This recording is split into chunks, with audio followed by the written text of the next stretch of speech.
الحمد للہ رب العالمین والصلاة والسلام علی خاتم النبیین اما بعد فاعوذ باللہ من الشیطان الرجیم بسم اللہ الرحمن الرحیم. پڑھیے الصلاة والسلام علیک یا رسول اللہ وعلی آلک واصحابک یا حبیب اللہ. الصلاة والسلام علیک یا نبی اللہ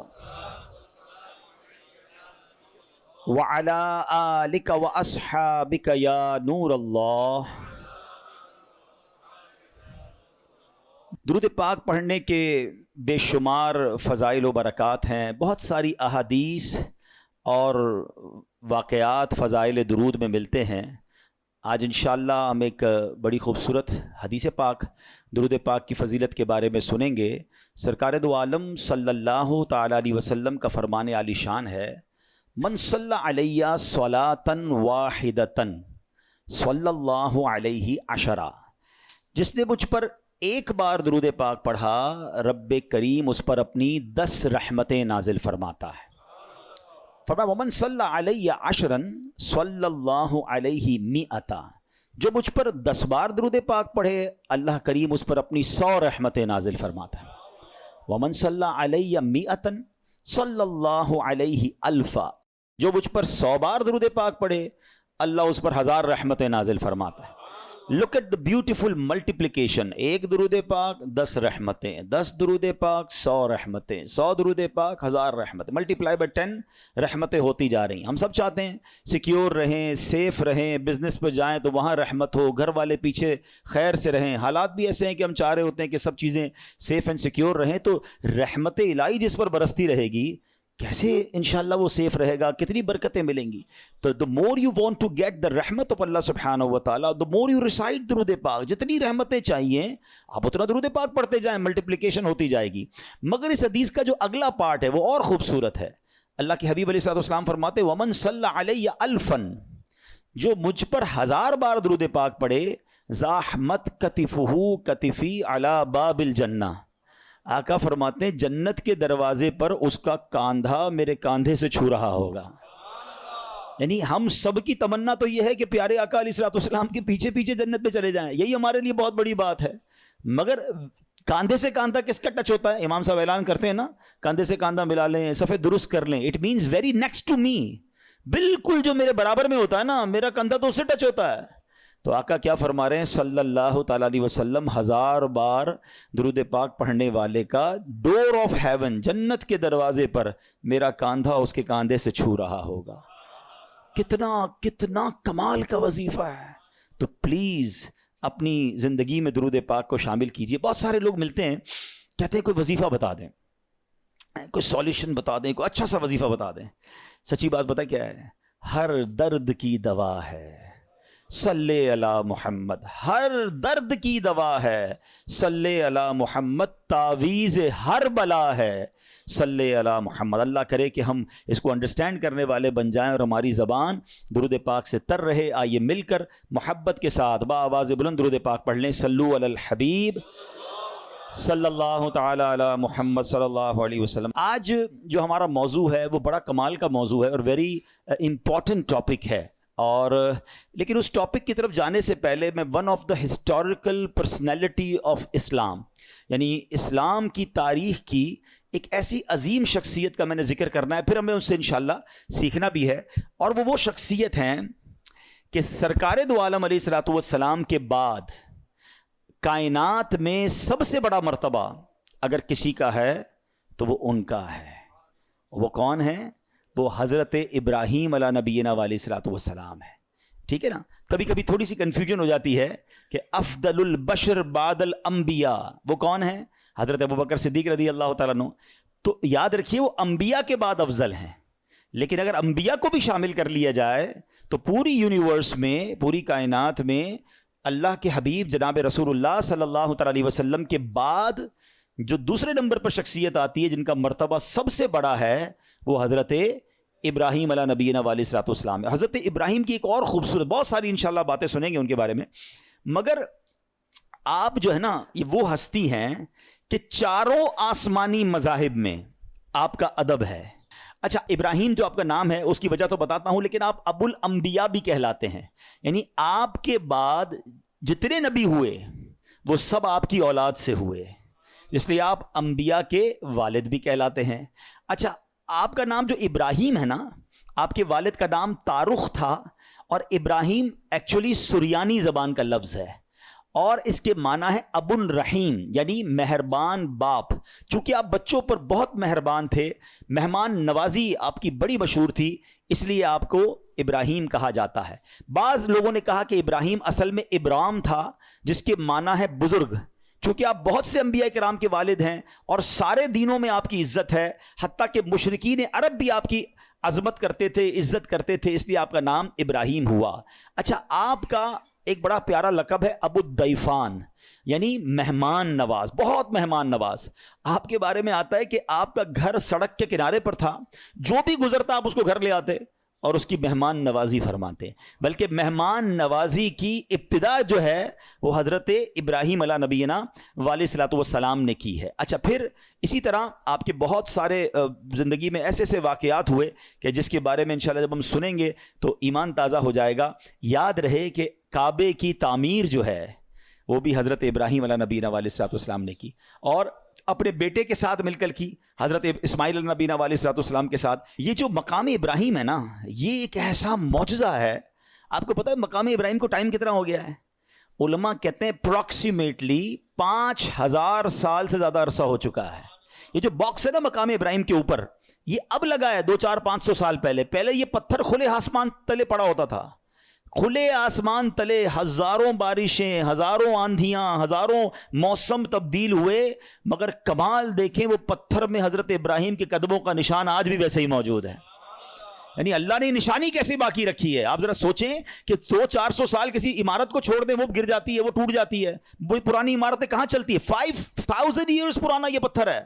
اور اس مقام ابراہیم, یہ جنت سے آیا تھا پتھر. اور اس پتھر کی ایک اور خوبصورت بات, حضرت ابراہیم اس پتھر پہ کھڑے ہوتے تھے تو کعبے کی دیواریں تو بہت اونچی ہیں, تو فرمایا کہ جیسے جیسے کعبے کی دیوار اونچی ہوتی جاتی تھی نا, یہ پتھر بھی اونچا ہوتا جاتا تھا. آج کل جو ہماری سائنس نے لفٹیں بنائی ہیں نا, سنو, thousands years ago یہ پتھر کیا کام کرتا تھا؟ جب نیچے پتھر لگانا ہوتا تھا یہ پتھر نیچے آ جاتا تھا, جب اونچا پتھر لگانا پڑتا تھا یہ پتھر اونچا ہو جاتا تھا. تو اللہ کی قدرت کا ایسا نظارہ ہے, اور آج بھی مقام ابراہیم جو ہے سبحان اللہ وہ موجود ہے. ایک عشق والی بات بھی سن جاؤ, ٹھیک ہے؟ ہم اپنے بیان میں کچھ عقیدے کا بھی ذکر کر دیا کرتے ہیں, کوئی عشق رسول کی بات بھی کر لیتے ہیں. اس مقام پر نماز ادا کرنے کا, اپنی سجدہ گاہ بنانے کا قرآن حکم دیتا ہے, وَاتَّخِذُوا مِن مَّقَامِ إِبْرَاهِيمَ مُصَلًّى, اور ابراہیم کے کھڑے رہنے کی جگہ کو اپنی سجدہ گاہ بناؤ, اپنی مصلی بناؤ, یہاں نماز ادا کرو. اب مجھے بتائیے کہ جہاں حضرت ابراہیم موجود نہیں ہیں, ان کے قدموں کے نشان ہیں, اللہ اس کی عظمت کا ذکر قرآن میں کر رہا ہے. تو جہاں جس قبر انور میں, جس روضے میں خود مصطفیٰ کریم موجود ہیں, تو اس مدینے کی برکتوں کا عالم کیا ہوگا, اس روضہ رسول کا عالم کیا ہوگا, مسجد نبوی میں جا کے سجدوں کا عالم کیا ہوگا. تو آپ سوچئے کہ سبحان اللہ. اچھا پھر یہاں ایک اور بات سیکھنے کو مل رہی ہے, اللہ والے جہاں سے گزر جائیں, جہاں ٹچ کر دیں, جہاں وقت گزار لیں, وہ جگہ ایسی مقبول ہو جاتی ہے کہ وہاں جائیں تو جا کر دعائیں قبول ہونا شروع ہو جاتی ہیں.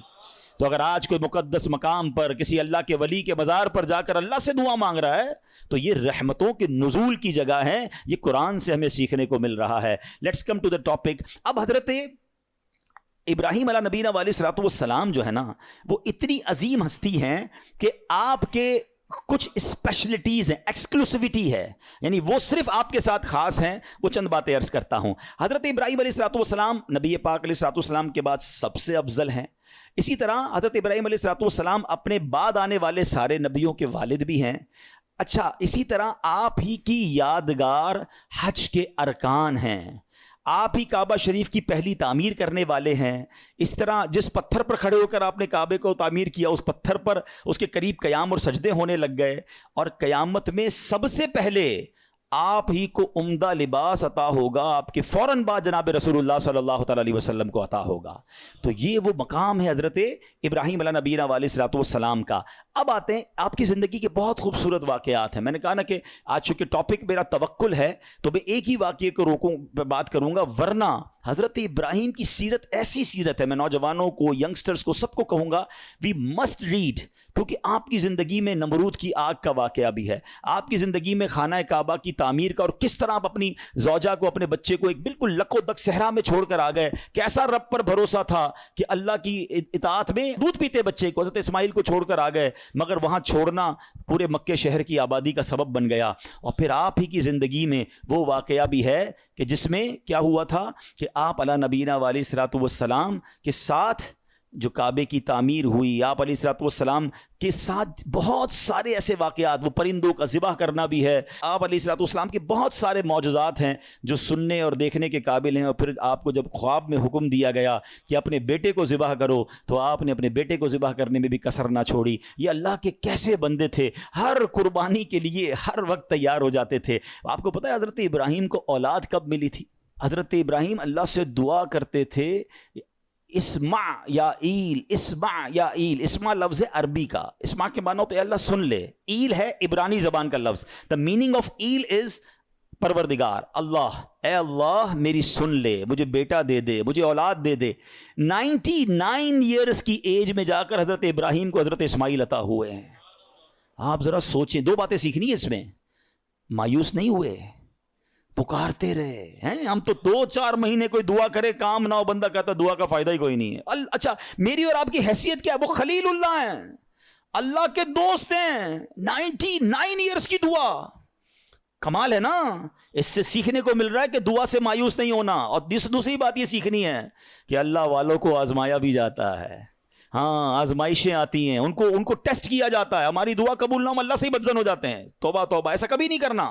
اور دوسری بات, آج ہم میں سے کسی کو 5, 10, 15 سال کے گیپ کے بعد بچہ ہو جائے, یا اولاد ہی نہیں ہو رہی, اور 10 سال بعد پہلی اولاد ہو, اس کو تو پیر زمین پہ نہیں لگنے دیتے. کتنا پیار دیتے ہیں اس کو, کیئر کرتے ہیں. بھائی بڑی مرادوں سے ملا ہے, 99 سال کی عمر میں بیٹا ملا ہے, اور حکم ہو رہا ہے اس بیٹے کو ہی ذبح کر دو. آپ امتحان کا لیول تو سوچو یار, امیجن نہیں کر سکتے. ہم میں سے آج تک کس کو یہ کہا گیا, اور آپ نے کوئی ہیلا بہانہ تلاش نہیں کیا, آپ تو چلے گئے. اور بیٹا بھی کہتا ہے ابا جان کیجئے جو رب کا حکم ہے. آپ نے چھری بھی پھرا دی, اپنا کام پورا کیا انہوں نے. وہ تو اللہ کی شان تھی کہ چھری نے حضرت اسماعیل کو کوئی نقصان نہ پہنچایا, اللہ نے جنتی مینڈھا بھیج دیا. اب وہ ذبیح اللہ کہلائے حضرت اسماعیل نبی علیہ الصلوۃ والسلام. سیکھیں ان بزرگوں کی سیرت سے, کیا صبر تھا, کیا بھروسہ تھا, قربانی کے لیے ہر وقت تیار رہتے تھے. ہمیں چھوٹی سی قربانی دینی ہو تو ہم پیچھے بانٹ جاتے ہیں, کوئی نہ کوئی بہانہ تلاش کرتے ہیں. آئیے آج میں حضرت ابراہیم کا وہ واقعہ سنانا چاہتا ہوں جو ہمارے جو مین ٹاپک ہے اس کو کور بھی کرے گا, اور ہمیں بہت کچھ سیکھنے کو ملے گا. آپ کی ایج تھی ایک روایت کے مطابق 18 یا 20 سال. آپ جس ایریا میں رہتے تھے وہاں ہوتی تھی بت پرستی, لوگ بتوں کی پوجا کرتے تھے. آپ ان بتوں سے بڑے بیزار تھے, اب اللہ وحدہ لا شریک کی عبادت کرتے تھے. تو ہر سال اس علاقے میں, اس ولیج میں ایک میلہ ہوتا تھا. اس میں شراب پیتے تھے لوگ, ناچ گانے کرتے تھے, یا جو بھی ان کو خرافات کرنے ہوتے تھے. تو انہوں نے کہا کہ آپ بھی چلیں. حضرت ابراہیم کو بھی بلایا. آپ نے کہا میں نہیں جاتا. سارے گاؤں والے چلے گئے, آپ اکیلے اس گاؤں میں رہ گئے. آپ نے کہا یہ کدھر جاتے ہیں, بت خانے میں جا کر کیا کیا کرتے ہیں. آپ اس بت خانے کے اندر چلے گئے, جو بھی ان کا ٹیمپل کہہ لیں, مندر کہہ لیں. آپ اس کے اندر گئے, آپ نے دیکھا عجیب عجیب قسم کے بت بنے ہوئے ہیں. کوئی چھوٹا ہے, کوئی بڑا ہے. آپ کو بڑا غصہ آیا. آپ نے کلاڑا لیا, کسی کا ہاتھ توڑا, کسی کا پیر توڑا, کسی کا ناک توڑا کہ یہ اس کی عبادت کرتے ہیں. اور جو سب سے بڑا بت تھا اس کے کاندھے پر کلاڑی رکھ کر آپ باہر آ گئے. جب وہ سارے لوگ شرابیں پی کر عیاشیاں کر کر واپس آئے تو جب اپنے ٹیمپل کے اندر گئے تو حیران ہو گئے کہ یہ بتوں کو کس نے توڑ دیا, ہمارے خداؤں کو کس نے ہاتھ پیر توڑ دیے. بڑا غضب, بڑا غصہ. ڈھونڈو کس نے کیا ہے. کہا ایک ہی نوجوان ہے جو ہمارے ساتھ نہیں چلا تھا, یہ اسی نے کیا ہوگا. حضرت ابراہیم علیہ نبینا علیہ الصلوۃ والسلام کو لائے اور کہا کہ یہ کس نے کیا ہے, آپ بتائیں. آپ نے بڑا لاجیکلی جواب دیا کہ انہی سے پوچھ لو نا, جو سب سے بڑا بت ہے اس سے پوچھ لو, دیکھو کاندھے پہ کلاڑا بھی اسی کے لگا ہوا ہے. تو وہ کہتے ہیں یہ تو جواب نہیں دیتے. اب ذرا دیکھیں لاجیکلی ڈیمونسٹریشن کیسا کیا, پریکٹیکلی. کہتے ہیں نا کہ کچھ چیزیں پریکٹیکلی سمجھائی جاتی ہیں. آپ نے کہا اسی سے پوچھ لو نا جو سب سے بڑا ہے اور اس کی کاندھے پہ کلاڑا بھی رکھا ہے, یہ بتا دے گا کس نے توڑا ہے. تو وہ کہتے ہیں کہ یہ تو جواب نہیں دیتے.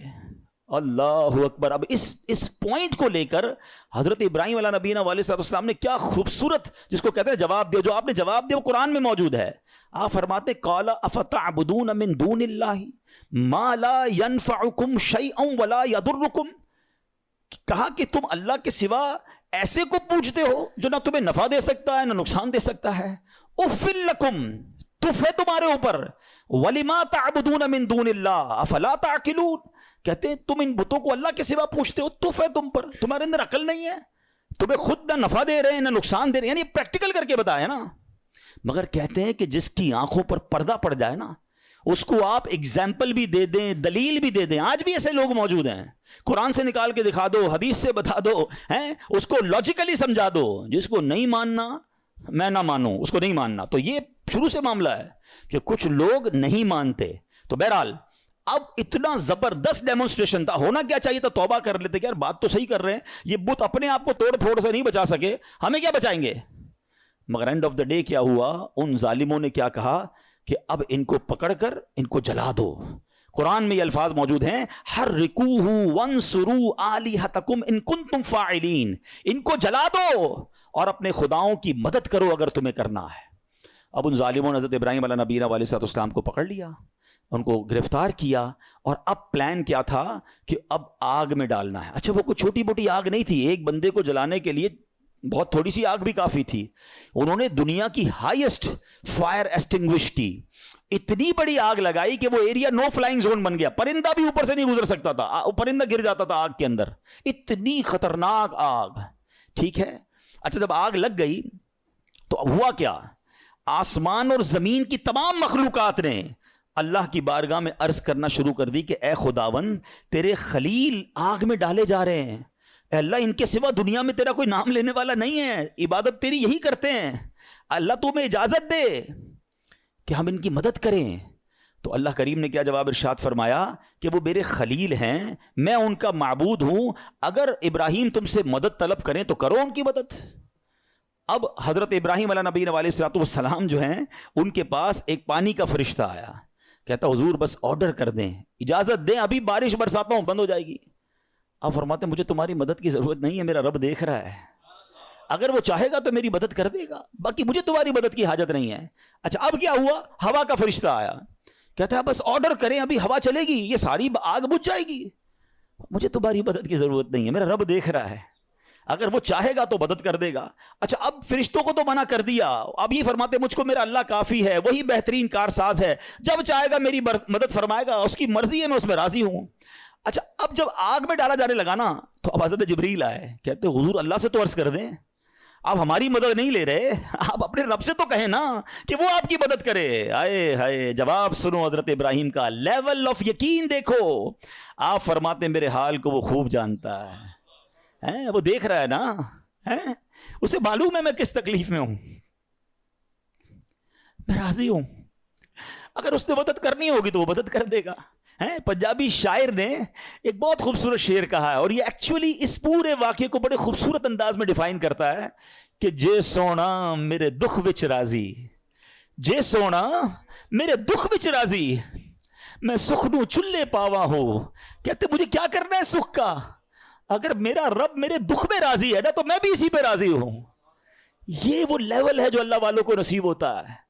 آپ ان کے پاس اتھارٹی تھی, ایسا نہیں تھا بے بس تھے, آپ کو باندھ دیا گیا تھا, آپ کو آگ میں ڈالا جانا تھا, ان کے پاس اتھارٹی تھی, فرشتے آ رہے تھے, مگر آپ کہتے ہیں مجھے نہیں مدد کی ضرورت تمہاری, رب دیکھ رہا ہے نا, وہ کر دے گا مدد. اچھا ایج کیا ہے, 18 to 20 years, یہ کوئی بہت بڑی ایج نہیں تھی. اس ینگ ایج میں آپ کا لیول آف توکل اور لیول آف ٹرسٹ آن اللہ سبحانہ و تعالیٰ کیا تھا. اور اب کیا ہوا, اب آپ کو آگ میں پھینک دیا گیا. اچھا آپ آگ میں جو گئے تھے نا, آپ نے ایک دعا پڑھی تھی, لا الہ الا انت سبحانک لک الحمد ولک الملک لا شریک لک. اور جب آپ آگ کے شعلوں میں داخل ہوئے تو اب اللہ کریم کی طرف سے آگ کو آرڈر کیا دیا گیا. آپ نے نہیں مانگا, مگر رب کی طرف سے کیا آرڈر دیا گیا وہ بھی قرآن میں موجود ہے. اللہ فرماتا ہے کل نا یا نار کونی بردوں وسلامن علی ابراہیم. رب فرماتا ہے ہم نے فرمایا اے آگ ہو جا ٹھنڈی اور سلامتی ابراہیم پر. علماء نے اس کی بھی تفسیر بیان کی کہ اگر اللہ کی طرف سے صرف یہ حکم ہوتا نا ٹھنڈی ہو جا تو حضرت ابراہیم کو ٹھنڈ لگنا شروع ہو جاتی, اتنی ٹھنڈی ہو جاتی. ہائے ہائے, اللہ نے انتظام بھی فرمایا تو کیسا فرمایا, ٹھنڈی بھی ہو جا سلامتی والی بھی ہو جا. اچھا آگ بجھی نہیں تھی, یہ بھی یاد رکھیے گا, آگ موجود تھی. ایسا نہیں ہوا کہ حضرت ابراہیم آگ میں گئے اور آگ بجھ گئی, چیپٹر کلوز. نہیں, آگ جل رہی ہے, حضرت ابراہیم اندر ہیں اس آگ میں. کتنی دیر رہی ہے پتہ ہے آپ کو؟ کچھ سمجھتے ہیں 1 منٹ 2 منٹ 5 منٹ کے بعد باہر آ گئے. علماء فرماتے ہیں, مفسرین کہتے ہیں, بعض تفسیروں میں لکھا 7 days, 7 دن آگ کے اندر رہے. ایک تفسیر میں ہے 40 دن اور ایک تفسیر میں 50 days آگ میں رہے. یعنی وہ کافر جو باہر کھڑے تھے وہ تو سمجھے چیپٹر کلوز ہو گیا ہے, مگر جب آپ باہر آتے ہیں آپ کا بال بھی بھیکا نہیں ہوتا ہے. آگ کا کام چلانا ہے, مگر رب چاہے تو وہ آگ ہی حفاظت کرنے والی بن جاتی ہے. ہم اصل میں اسباب پر نظر رکھ رہے ہیں کہ یار یہ ہو جائے گا تو یہ ہو جائے گا, یہ ہو جائے گا تو یہ نقصان ہو جائے گا. یہ میں اور آپ سمجھ رہے ہیں, میرا رب چاہے تو وہ آگ کو گلزار بنا سکتا ہے. اس پورے واقعے پر شعراء نے بڑی کمال کی شاعری کی ہے. ایک بڑا کمال کا شعر ہے. اصل میں اس واقعے سے بہت ساری باتیں سیکھنے کو ملیں گی. ایک بات سیکھنے کو پتہ کیا مل رہی ہے, ہر چیز لاجک پر نہیں ہوتی ہے, ہر چیز عقل پر فیصلے نہیں کرنے ہوتے. ہمارے پاس کیلکولیٹر ہے نا, ہم زندگی کے بہت سارے فیصلے کیلکولیٹر پر کرتے ہیں. بعض اوقات لوگ زکوٰۃ دیتے نا, کہتے ہیں یار 10 کروڑ روپے ہیں, 25 لاکھ روپے زکوٰۃ نکل جائے گی, اوئے ہوئے یہ تو پیسے کم ہو جائیں گے, 9 کروڑ 75 لاکھ رہ جائیں گے. کیلکولیٹر کیا بتا رہا ہے, پیسے کم ہو جائیں گے. ایک میرا آپ کا کیلکولیٹر ہے, ایک رحمت کا کیلکولیٹر ہے. رحمت کا کیلکولیٹر کہتا ہے 2 اللہ کی راہ میں یہ بڑھیں گے. عقل کہتی کیسے بڑھیں گے بھائی, میں اگر اپنے جیب میں پیسے دے دوں گا اللہ کی راہ میں تو کم ہی ہوں گے نا.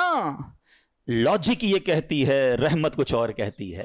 ہر چیز عقل سے نہیں ہوتی ہے. کیا خوبصورت شعر ہے, بے خطر کود پڑا آتش نمرود میں عشق. یہ چھلانگ جو ہے نا عقل نے نہیں لگائی تھی, یہ عشق نے لگائی تھی. عقل تو کہہ رہی تھی جل جائیں گے, عشق کہتا ہے کود جاؤ, رب کا حکم ہے نا, رب کی رضا ہے.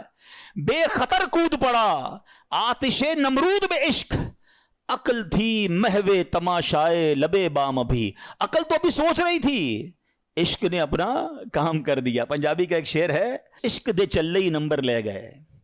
ہاں, عشق دے چلے ہی نمبر لے گئے, عقل مندہ ایویں ہی عمرہ گالیاں.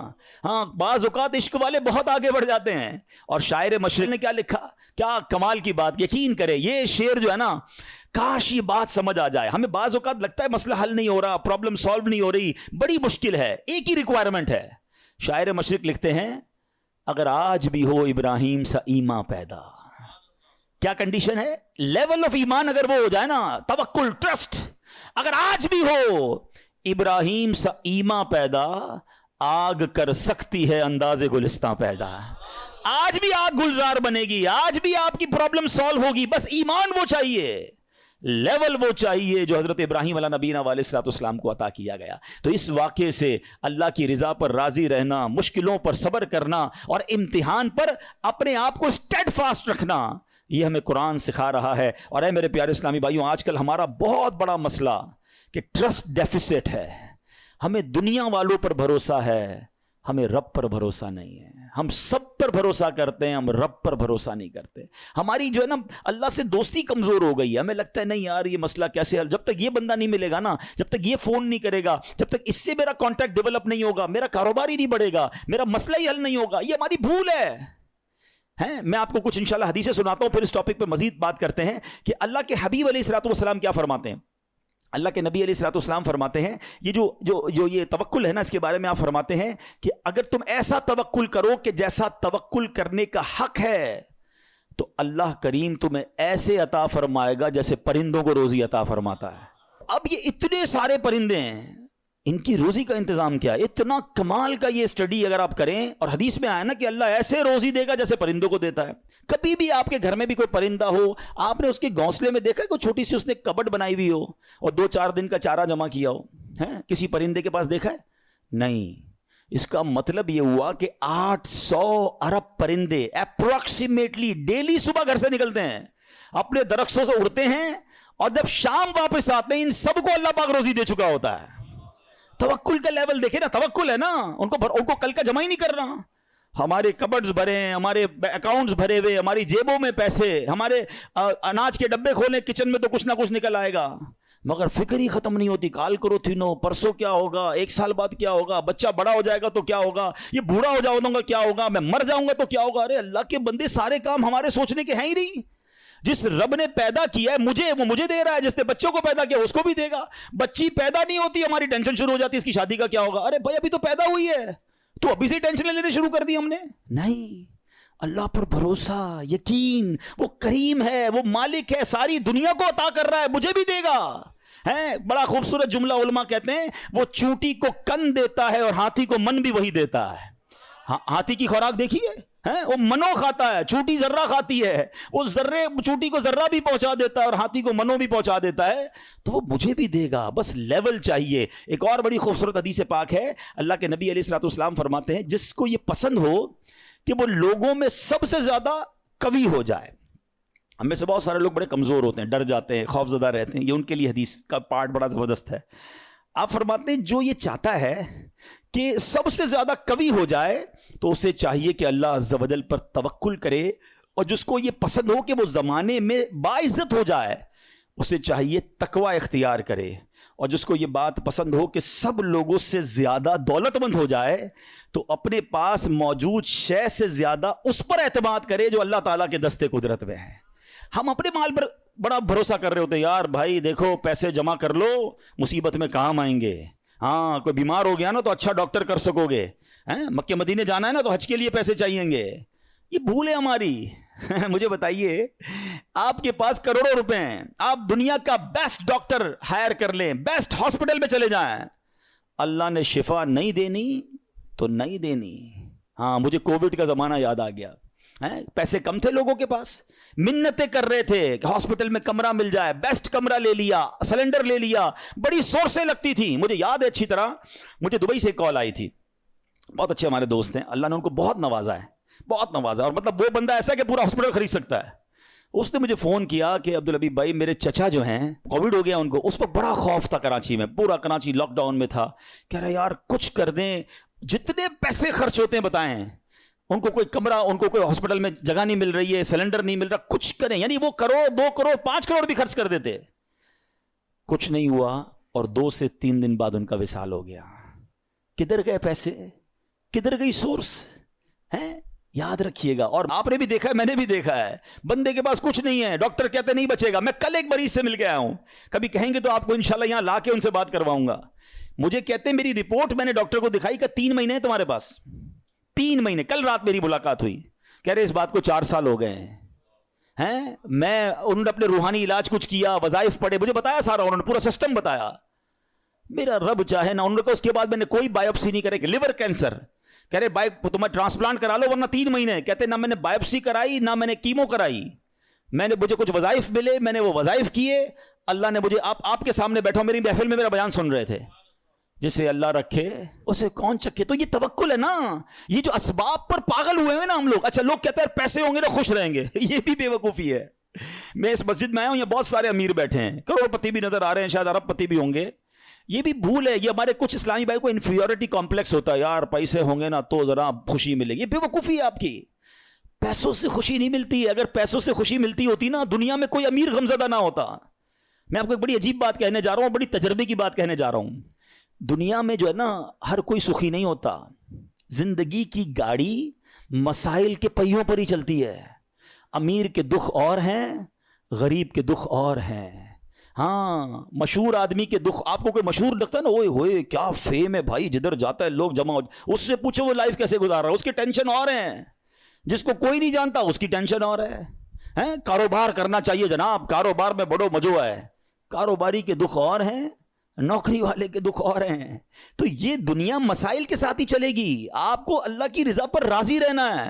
آپ دوسروں کی مسکراہٹ دیکھ کر سمجھتے یہ سب سے زیادہ خوش ہے, کبھی بیٹھو اس سے اس کے دکھ پوچھو, پریشان ہو جاؤ گے. ہمارا تو کام ہی یہی ہے نا, آپ یقین کریں.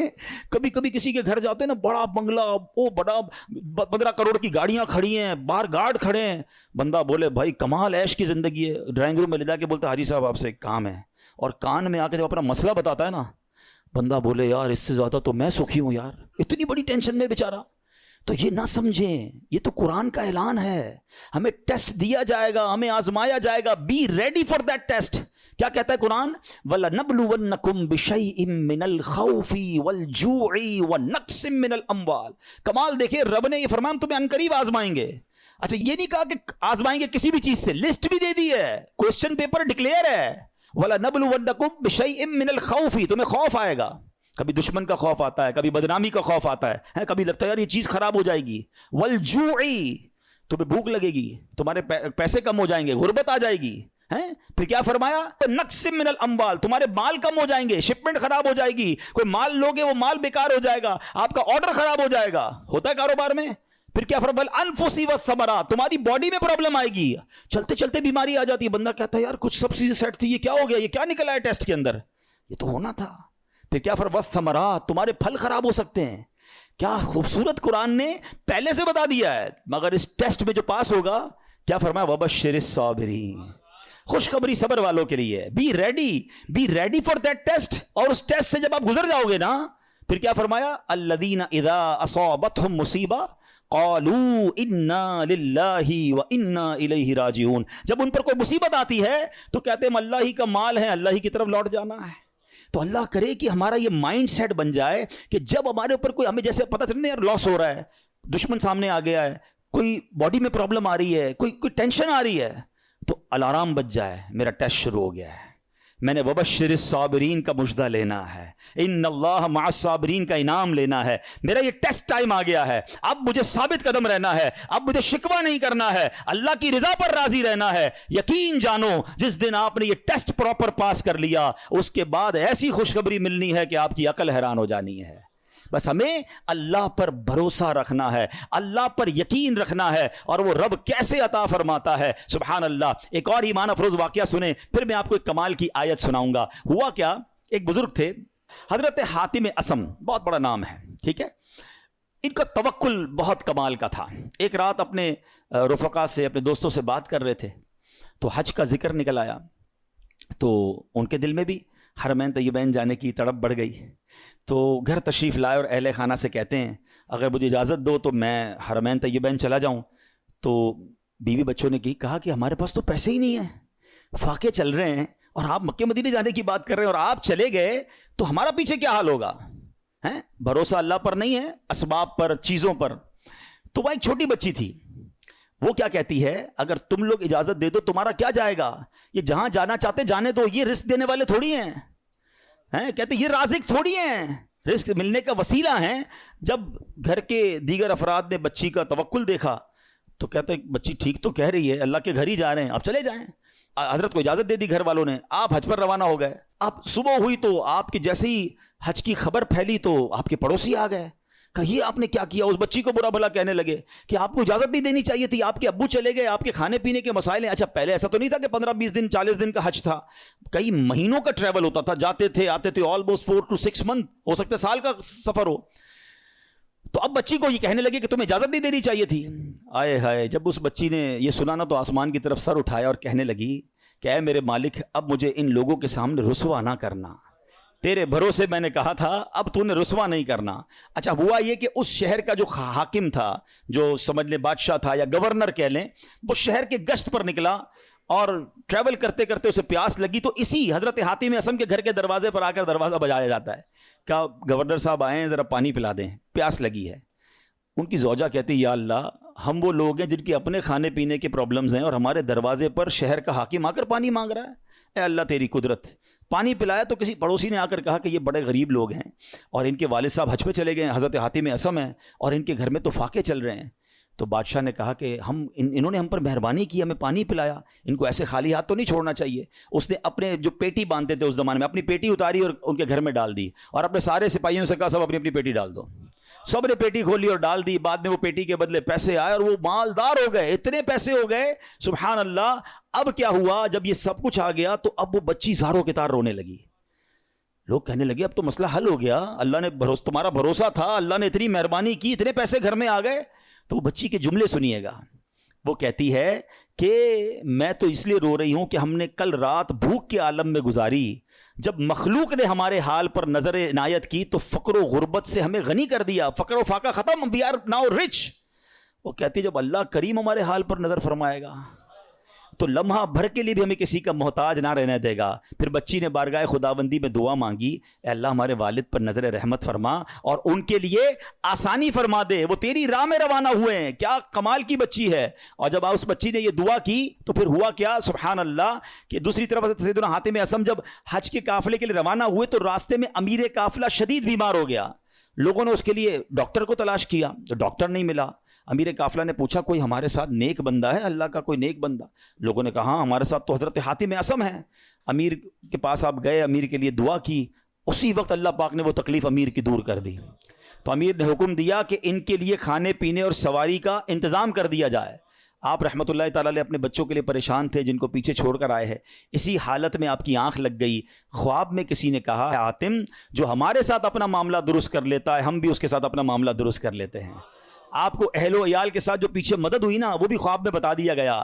حج کے بعد جب واپس تشریف لائے تو بچی گلے لگ کر رونے لگی۔ اس موقع پر وہاں موجود بچوں نے بڑوں سے کہا اللہ پاک اس کی طرف نظر نہیں فرماتا جو عمر کے اعتبار سے بڑا ہو، بلکہ اس کی نظر رحمت تو اس کی طرف متوجہ ہوتی ہے جو اللہ کریم کی زیادہ پہچان رکھتا ہے، زیادہ معرفت رکھتا ہے۔ تو اے میرے پیارے اسلامی بھائیوں، یاد رکھیے اللہ پر بھروسہ ہو تو بگڑے کام سنور جاتے ہیں۔ یہ آج کل لوگ جو حرام کام کی طرف جا رہے ہیں نا، کوئی سود کا کام کر رہا ہے، کوئی رشوت کا کام کر رہا ہے، کوئی جناب کہتا ہے نہیں یار جھوٹ بولے بغیر کاروبار کیسے ہوگا، یہ ایکچولی پرابلم یہ توکل کی کمی ہے۔ آج حرام روزی کا جو بازار گرم ہے نا، اچھا پتہ سب کو ہے کہ میں جھوٹ بول رہا ہوں، پتہ ہے میں ملاوٹ کر رہا ہوں، پتہ ہے میں دھوکہ دے کر پیسے کما رہا ہوں، لیکن جب اس سے پوچھو کیوں کر رہے ہو تو یار کیا کریں، گھر کا خرچہ کیسے چلے گا، مارکیٹ میں سارے ہی جھوٹ بولتے ہیں، میں نہیں بولوں گا تو میرا مال کیسے بکے گا۔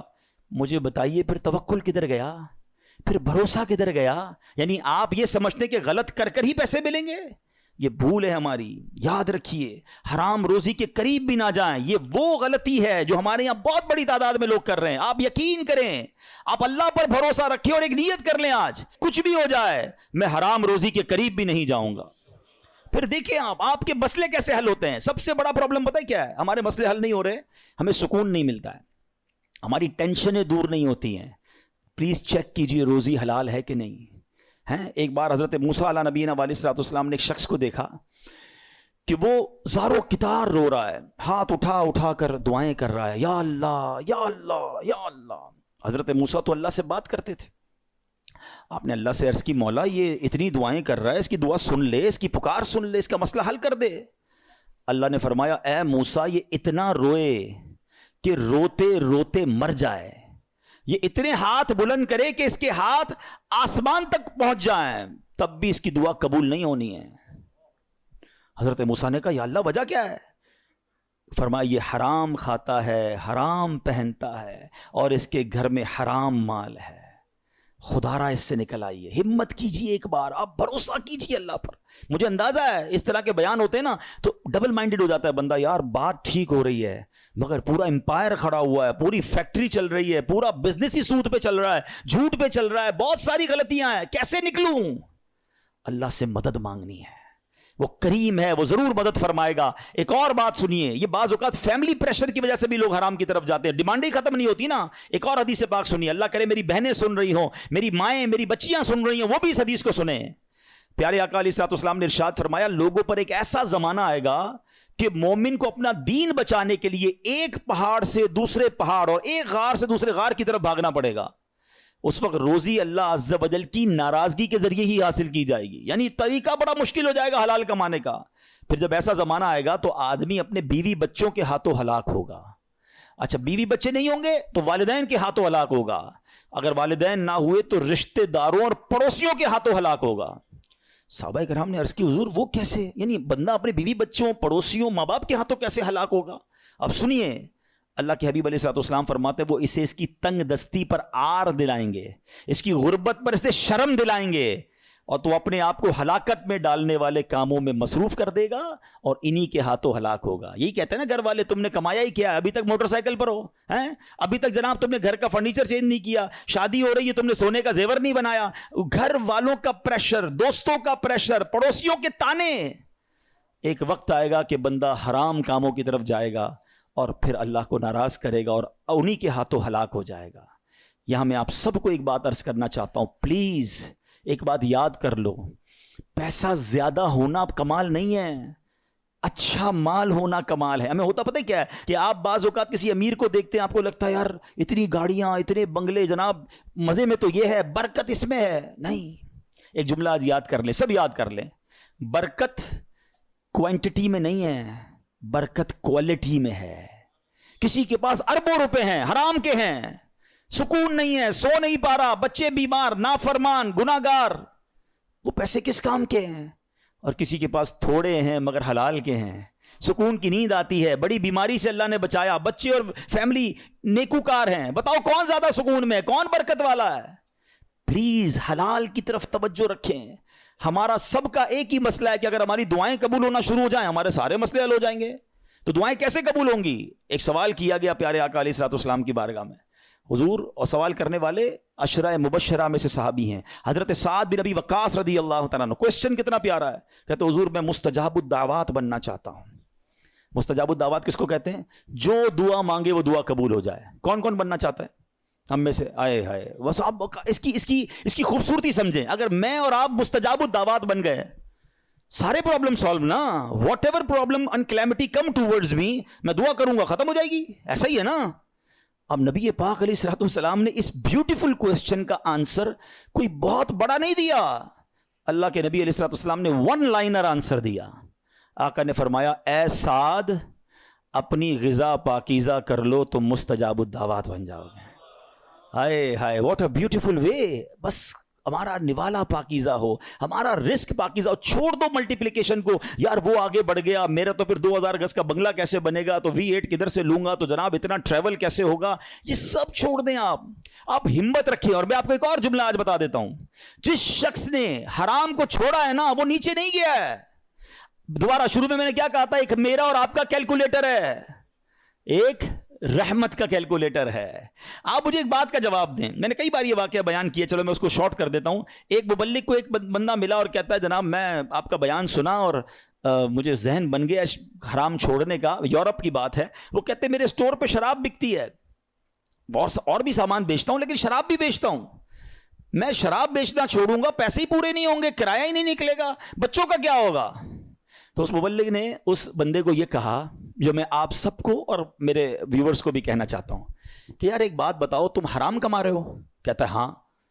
اللہ دے رہا ہے, روزی مل رہی ہے؟ کہا مل رہی ہے. تم حلال کماؤ گے تو کیا وہ روزی بند کر دے گا؟ مجھے بتائیں نا, رزق دینے والا کون ہے, رازق کون ہے؟ میں اللہ کی نافرمانی کروں وہ دے رہا ہے, اور مجھے ڈر یہ ہے کہ میں اس کو راضی کروں گا اور وہ بند کر دے گا. یا تو روزی دینے والا کوئی اور ہوتا تو سمجھ آتی بات کہ بھائی عبادت اللہ کی کروں گا, وہ بندہ ناراض ہو جائے گا. جب روزی دینے والا رب ہے, میرا ایمان ہے, عقیدہ ہے, اس کا مطلب یا تو وہ ایمان کمزور ہے, اور اگر وہ توکل مل گیا تو یہ ڈیفینیٹلی ہوگا کہ آپ اللہ کی ناراضی چھوڑیں, آپ کو اندازہ نہیں ہوگا کہاں سے روزی آنا شروع ہو جائے گی. ہوا کیا پتہ, سنیں, یہ میں آپ کو پریکٹیکل واقعہ بتا رہا ہوں. 1 یا 1.5 سال بعد اسی مبلغ کی اسی نوجوان سے پھر یورپ میں ملاقات ہوئی. وہ نوجوان ڈھونڈتا ہوا آیا, کہتا ہے میں یاد ہوں آپ کو؟ کہتے یار کچھ یاد تو آ رہا ہے, آپ سے ملاقات ہوئی تھی. کہا میں وہی ہوں جس نے آپ سے وعدہ کیا تھا میں شراب نہیں بیچوں گا. آپ نے کہا تھا کہ اللہ تمہاری روزی میں برکت دے گا. ایسا ہی ہوا ہے, میں نے شراب بیچنا چھوڑ دی, پتہ نہیں کدھر سے روزی آ رہی ہے, اللہ نے برکت ڈال دی ہے. یہ ایک ٹیسٹ ہوتا ہے, یہ ایک پلان آپ کو پہلے لگے گا نہیں ہوگا, اور بعض اوقات کچھ دنوں تک آزمایا بھی جائے گا. آپ بولیں یار مولانا صاحب نے کہا تھا کہ بھائی حرام چھوڑ دو, پیسے زیادہ ہو جائیں گے, میں تو روز کی رشوت 10,000 روپے لیتا تھا, میں نے چھوڑ دی, آج تو 11,000 روپے نہیں آئے. ایسا نہیں ہوگا, کچھ دن آزمایا جائے گا. ہو سکتا ہے اللہ تھوڑی میں ہی تمہیں سکون عطا کر دے, تمہیں برکت ڈال دے, یا پھر تمہیں اپنے غیب کے خزانوں سے عطا فرمائے. اب میں آخر ایک آیت, اس بیان کو اینڈ کرتے ہوئے, ایک ایسی آیت ہے ایسا دلاسا دیتی ہے، اور اتنی پریکٹیکل قرآن کی آیت ہے. یقین کریں جب پھنس جاؤ نا اس آیت کو، اللہ کرے آپ یاد کر لیں، میں ریفرنس دے دیتا ہوں، آپ ایسا کریں کہ ریفرنس نوٹ کر لیں، اپنے موبائل میں نوٹ کر لیں، پھر خود قرآن پاک سے نکال لیجئے گا. ون آف مائی فیوریٹ آیت آف قرآن پاک. آئے ہائے ہائے، کیا دلاسا دیتی ہے. پارہ نمبر 28 ہے، سورہ الطلاق ہے، آیت نمبر 2 اور 3. ٹھیک ہے، یہ آیت آپ اس کو یاد کر لو، اس کا ترجمہ یاد کر لو، جب بھی ٹینشن میں ہو نا آپ یہ آیت دہرا لو. اب آیت سنیں کیا ہے. پورا فارمولہ اللہ نے قرآن میں دے دیا ہے. اللہ فرماتا ہے وَمَن يَتَّقِ اللَّهَ يَجْعَل لَّهُ مَخْرَجًا. جو اللہ سے ڈرے اللہ اس کے لیے نجات کا راستہ نکالے گا، اس کو ایگزٹ ڈور ملے گا. پھر کیا فرمایا وَيَرْزُقْهُ مِنْ حَيْثُ لَا يَحْتَسِبْ. اللہ ادھر سے روزی دے گا جدھر تمہارا گمان بھی نہیں ہوگا. اچھا اب اس کو تھوڑا پریکٹیکلی کرتے ہیں. ٹھیک ہے، یہ سفید داڑھی والے بزرگ بیٹھے ہیں مور دین 50 ایئرز، جتنے بیٹھے ہیں نا، میں نے کبھی آپ سے بات نہیں کی ہوگی اس موضوع پر، مگر آج میں بہت عجیب سا دعویٰ کرنے جا رہا ہوں. جتنے یہاں 50 سال سے بڑی عمر کے بیٹھے یا 45 سے پلس ہے نا، اب میں جو جملہ کہنے جا رہا ہوں آپ سب سے پوچھ لیجئے گا. آپ کی زندگی میں ایک بار کم از کم، اس سے زیادہ بھی ہو سکتا ہے، ایک بار ایسا ضرور ہوا ہوگا کہ آپ کو لگا ہوگا یار بس اب ختم، پھنس گئے بھائی، بڑا معاملہ آ گیا ہے، اب نہیں نکل سکتا، ادھر سے نکلوں گا کیسے. اور آپ ایسے نکلے ہوگے کہ آج جب آپ سوچتے ہیں تو آپ حیران ہیں، یار میں اس پرابلم سے نکلا کیسے. کیلکولیٹر کہتا تھا قرضہ بہت ہو گیا ہے، نقصان بڑا ہو گیا ہے، پیسے پھنس گئے، کہیں کوئی پیسوں کا معاملہ ہوا ہوگا، کوئی بیماری کا معاملہ ہوا ہوگا، کوئی فیملی پرابلم ہوا ہوگا. مگر آج سوچتا ہوں تو حیران ہو جاتا ہوں. ایسا ہوا ہے سب کے، کئی لوگوں کے سر ہل رہے ہیں. اس کا مطلب کیا ہے؟ جو اللہ سے ڈرے اللہ اس کے لیے نجات کا راستہ نکالتا ہے. وَيَرْزُقْهُ مِنْ حَيْثُ لَا يَحْتَسِبْ. اللہ ادھر سے روزی دیتا ہے جدھر تمہارا گمان بھی نہیں ہوتا. جو لوگ اس بھروسے سے ہٹ جاتے ہیں نا، دیکھیں واٹ از دا کانسیکوینسز. اگر ہم توکل کو چھوڑتے تو اس کا پتہ ہے پرابلم کیا ہوتا ہے. میں نے میرے بیان کا ٹاپک آج ہم نے اسی لیے رکھا توکل ضروری کیوں ہے. آج ڈپریشن بڑھ رہا ہے، آج سوسائڈز بڑھ رہے ہیں، آج لوگ جناب اللہ سے مایوسی کی باتیں کر رہے ہیں. کیوں؟ توکل ختم ہو گیا. توکل ایکچولی اینٹی ڈپریشن ہے. اگر آپ بھروسہ اللہ پر کر لینا، دنیا کی کوئی بھی چیز سامنے آ جائے. ہمیں کسی نے آگ میں نہیں ڈالا، حضرت ابراہیم کو تو آگ میں ڈالا نا. ایسے بہت سارے بدر کا واقعہ ہم نے سنا. 313 لوگوں کو کیا تھا جذبہ؟ توکل تھا کہ اللہ کے نبی ساتھ ہیں، ہم راضی ہیں، اور اللہ نے فرشتے بھیج دیے. تو ایکچولی یہ ڈپریشن سے نکلنا ہے، سوسائڈ کے خیال دماغ میں نہ آئے، تو ہمیں اسٹرانگلی اللہ پر بلیو کرنا ہوگا. یہ آیت بتا رہی ہے وَيَرْزُقْهُ مِنْ حَيْثُ لَا يَحْتَسِبْ. اللہ ادھر سے روزی دے گا جدھر تمہارا گمان بھی نہیں ہوگا. پھر اللہ آگے کیا فرماتا ہے وَمَن يَتَوَكَّلْ عَلَى اللَّهِ فَهُوَ حَسْبُهُ. جو اللہ پر بھروسہ کرے اللہ اس کے لیے کافی ہے. Actually this is the message of Quran. اللہ پر بھروسہ نہیں ہے تو آپ پریشان ہی رہیں گے، اور اللہ پر بھروسہ کر لیں پھر دیکھیں آپ کیسے نکلتے ہیں. ہم دنیا والوں کو اپنی پرابلمز بتاتے ہیں. میں آج آخر میں آپ کو ایک بات بتانا چاہتا ہوں، نہ بتایا کرو دنیا والوں کو اپنے مسائل. ہاں مت بات کیا کرو. کوئی کچھ کرتا بھی نہیں ہے اور کر سکتا بھی نہیں ہے. میری بیماری کون دور کر سکتا ہے؟ میرا پرابلم، کیونکہ سارے مسائل حل ہونے اللہ کی بارگاہ سے ہیں. دنیا والوں سے ہم بات کرتے ہیں نا، لوگ انجوائے کرتے ہیں، لوگ ہماری بات پر مزے لے رہے ہوتے ہیں. ہمارے سامنے نہیں کہتے، ہمارے بعد لوگوں کو بتاتے ہیں آیا تھا میرے پاس، اس کا فلاں مسئلہ ہے، اس کا فلاں پرابلم ہے. ہاں بڑی بڑی باتیں کرتا ہے، یہ والے پرابلم میں. یعنی ہماری پرابلم سے دنیا والے انجوائے کر رہے ہوتے ہیں. کیوں بتاتے ہو دنیا والوں کو بھائی؟ کسی کا احسان کیوں اٹھائیں، کسی کو حالات کیوں بتائیں؟ تم ہی سے مانگیں گے تم ہی دو گے، تمہارے در سے ہی لو لگی ہے. وہ شاعر کہتے ہیں نا، دنیا والے تو درد دیتے ہیں، دنیا والے تو درد دیتے ہیں، درد دل کی دوا مدینہ ہے، درد دل کی دوا. اور کیوں ہو مایوس اے مریضوں تم، کیوں ہو مایوس اے مریضوں تم، آؤ دارو شفا مدینہ ہے. تو ہمیں اللہ اور اس کے رسول کی طرف نظر رکھنی ہے. ہم نے دنیا والوں کو نہیں بتانا ہے. تو ہمیں اللہ پر جب بھروسہ ہوگا نا، میں آپ کو مشورہ دیتا ہوں، آپ اللہ سے باتیں کیا کرو. مجھے ایک بات بتائیں، کبھی رات میں ایسا ہوا ہوگا آپ کے ساتھ کہ آپ بڑے دکھی ہوں گے, ٹینشن میں, نیند نہیں آئی ہوگی بچپن میں خاص طور پہ یا جوانی میں, اور آنکھوں میں آنسو ہوں گے اور آپ اپنی والدہ کے پاس گئے ہوں گے نیند سے بیدار ہو کر, یا نیند نہیں آ رہی, اور ماں کو کہا ہوگا ماں میں بہت پریشان ہوں, پھنس گیا ہوں ماں, بیمار ہوں یا قرضے میں ہوں, واٹ ایور آپ کا پرابلم تھا. سچ بتاؤ ماں نے کیا کیا تھا؟ کروٹ بدل کر سو گئی تھی کہ بیٹا تو جان تیرا کام جانے, یا ماں بھی بے قرار ہو گئی تھی؟ ماں بھی اٹھ کر بیٹھ گئی, ماں نے سینے لگایا, اللہ سے دعائیں کرنا شروع کر دی. مجھے ایک بات بتاؤ, میں بستر سے اٹھ کر آنکھوں میں آنسو لیے جب ماں کے پاس گیا, اس ماں نے سینے لگایا. کبھی بستر سے اٹھ کر آنکھوں میں آنسو لے کر اللہ کے پاس جاؤ تو صحیح. میرا رب تو وہ ہے جس نے میری ماں کے دل میں ممتا بھی اسی نے ڈالی ہے.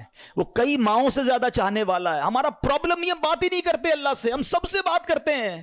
آپ اس کو ٹرائی کر کے دیکھ لیں, اور اللہ سے اپنی مادری زبان میں جس طرح بات کرنی ہے بات کریں نا.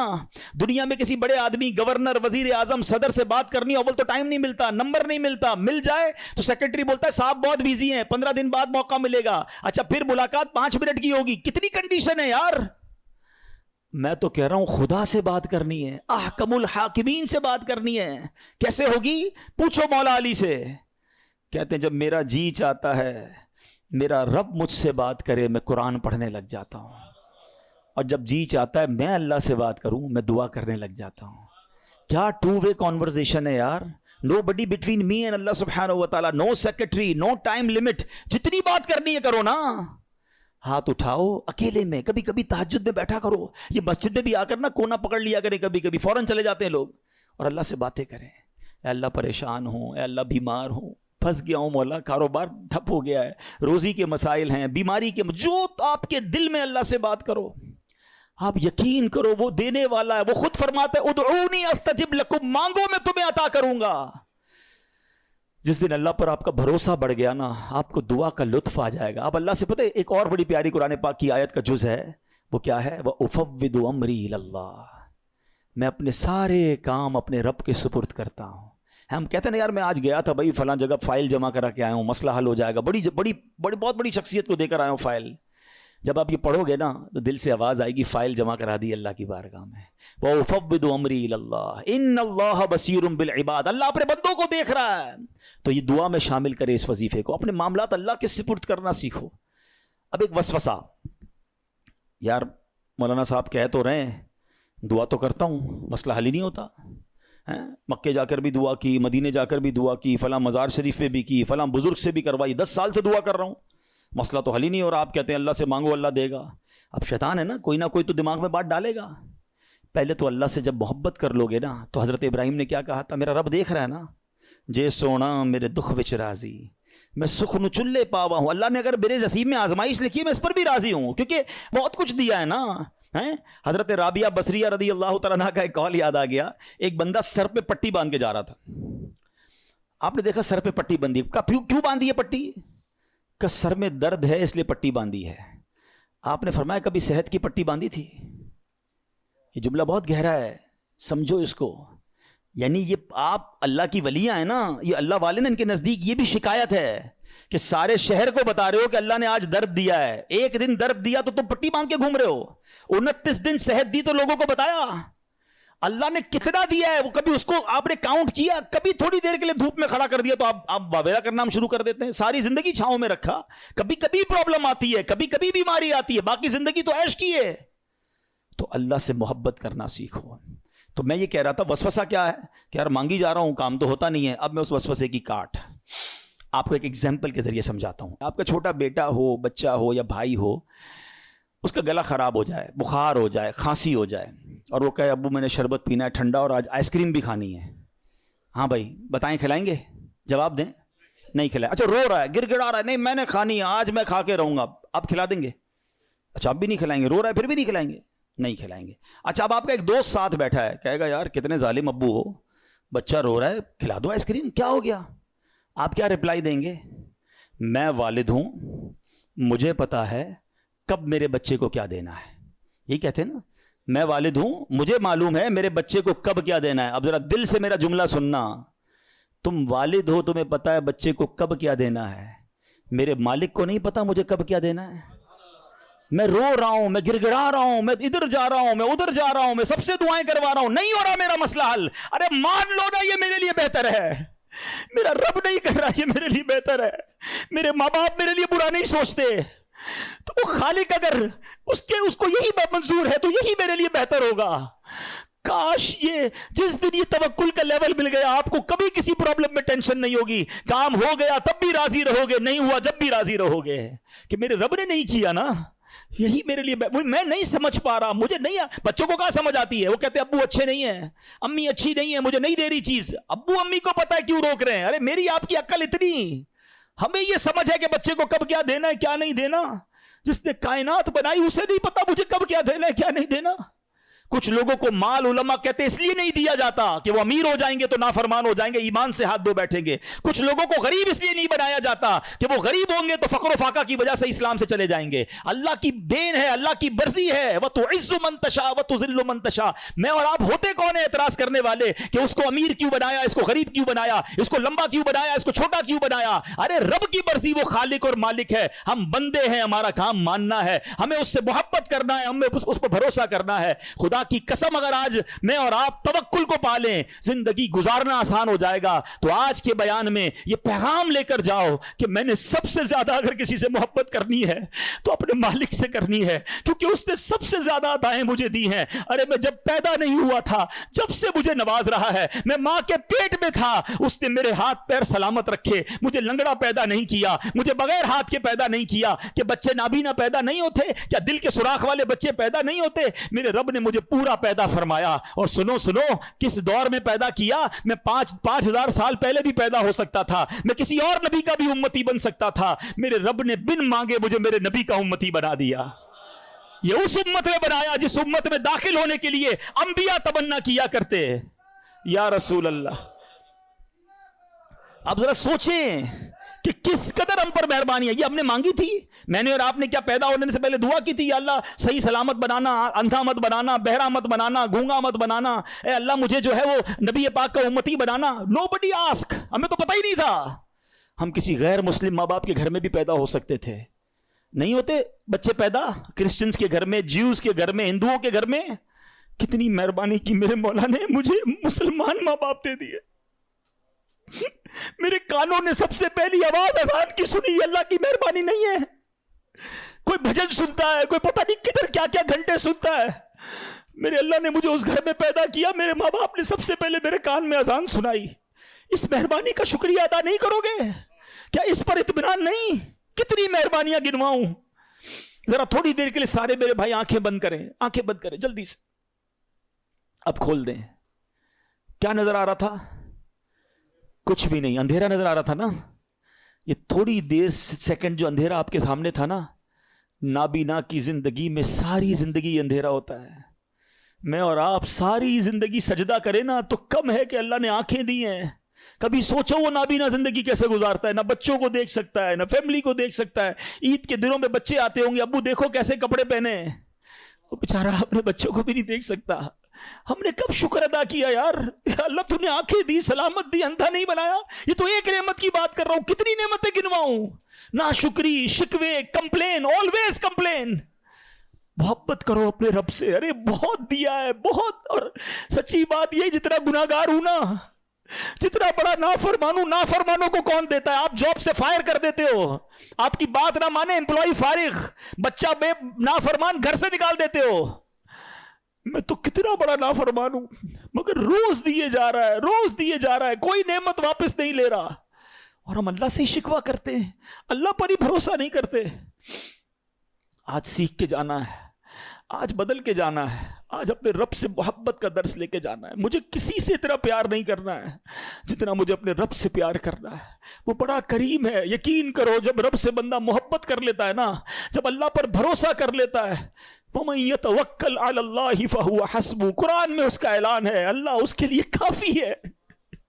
جو اللہ پر بھروسہ کر لے اللہ اس کے لیے کافی ہے. اللہ ہمیں اپنا بھروسہ عطا کر دے, ہم اسی سے مانگتے ہیں اللہ ہمیں اپنی محبت عطا کر دے, ہمیں اپنا یقین عطا کر دے, تیرے فیصلوں پر اطمینان عطا کر دے. اللہ ہم کمزور ہیں, ہل جاتے ہیں, ہمارا بھروسہ ہل جاتا ہے, ہمارا توکل شیک ہو جاتا ہے. اللہ وہ غلطیاں بھی معاف کر دے. ہو سکتا ہے ہماری زبان سے ایسا کچھ ادا ہو گیا ہوگا, ہم نے تیرے فیصلوں پر بھی اعتراض کر دیا ہوگا. کریم ہے مالک, ہمارے وہ جملے معاف کر دے اور اب ہمیں اپنا بھروسہ عطا کر دے, ہمیں اپنا یقین عطا کر دے, تیرے فیصلوں پر اطمینان عطا کر دے اور ہمیں فقط رزق حلال عطا فرما. اے میرے پیارے اسلامی بھائیوں, یہ سیکھ کر جانا ہے اور قرآن کا یہ پیغام ہے. اللہ کرے کہ ہم عمل کرنے والے بن جائیں. الحمدللہ دعوت اسلامی کے پیارے ماحول میں یہ باتیں سکھائی جاتی ہیں, اللہ رسول کی محبت سکھائی جاتی ہے. دعوت اسلامی کے ماحول سے وابستہ رہیں, اجتماعات میں شرکت کریں, مدنی چینل دیکھیں. اللہ پاک ہمیں عمل کرنے کی توفیق عطا فرمائے. آج کے اس اجتماع کو اپنی بارگاہ میں قبول فرمائے. صلو علی الحبیب صلی اللہ تعالی علی محمد.